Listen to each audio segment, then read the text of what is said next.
চিকেনের আরও একটা নতুন রেসিপি নিয়ে চলে এসেছি তোমাদের সাথে শেয়ার করবার জন্য।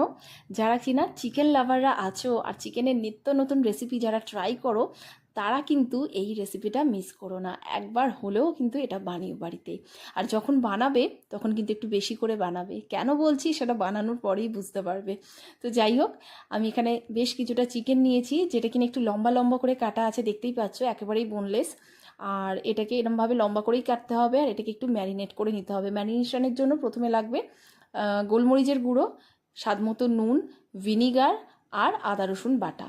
ব্যাস, এটা দিয়েই কিন্তু চিকেনটাকে ভালো করে একটু মাখিয়ে রাখতে হবে। ততক্ষণে দেখো এখানে একটা ব্যাটার বানাবো। একটা বাটির মধ্যে প্রথমেই নিয়ে নিচ্ছি একটু ময়দা, তার সাথে নিয়েছি একটু কর্নফ্লোর, স্বাদমতো নুন নিয়ে নিলাম, একটু গোলমরিচ গুঁড়ো দিয়ে দিয়েছি এর মধ্যে, আদা রসুন বাটা নিয়ে নেবো একটু এর মধ্যে, আর এর সাথে নিয়ে নেবো একটু বাটার। একটু বাটারটা কিন্তু একটু দিতেই হবে, এটা কিন্তু মানে টেস্টটা বেড়ে যাবে। আর তার সাথে এখানে নিয়ে নেবো একটু চিলি ফ্লেক্স। তো চিলি ফ্লেক্সের জায়গায় কাঁচা লঙ্কা কুচি দেওয়া যেতে পারে, তবে একদম মিহি করে কাটতে হবে।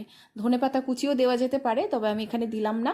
তো এবার সব কিছু না এইভাবে একসাথে ভালো করে মাখিয়ে নিতে হবে ভালো করে প্রথমেই। তো এইভাবে প্রথমে দেখো মিশিয়ে নিচ্ছি সব কিছু। নেওয়ার পরে এটার মধ্যে আমি অল্প অল্প করে জল দেবো, খুব বেশি কিন্তু পাতলা হবে না এটা, বা অতিরিক্ত গাঢ়ও হবে না। যে ব্যাটারটা হবে মোটামুটি মিডিয়াম ঘনত্বের হবে। তো এখানে দেখো সেই জন্য অল্প অল্প করে জল দিয়ে ব্যাটারটাকে ভালো করে গুলে নিচ্ছি।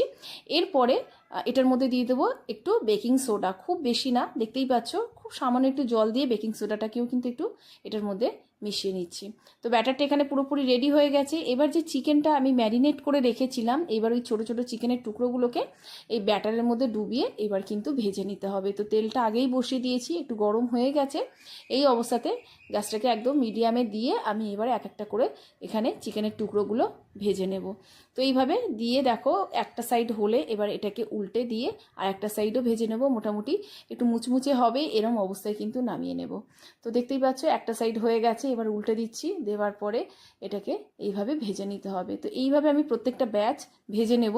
এটা কিন্তু শুধুই দারুণ লাগে, এটার সাথে কিছুই খেতে লাগবে না। চাইলেও টমেটো কেচাপ নেওয়া যেতে পারে, তবে শুধুই ভালো লাগে।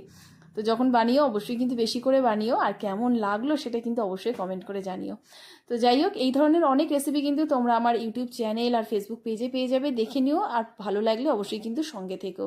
তো দেখা হবে নতুন কোনো রেসিপির সাথে। ততক্ষণের জন্য ভালো থেকো, সুস্থ থেকো, টাটা।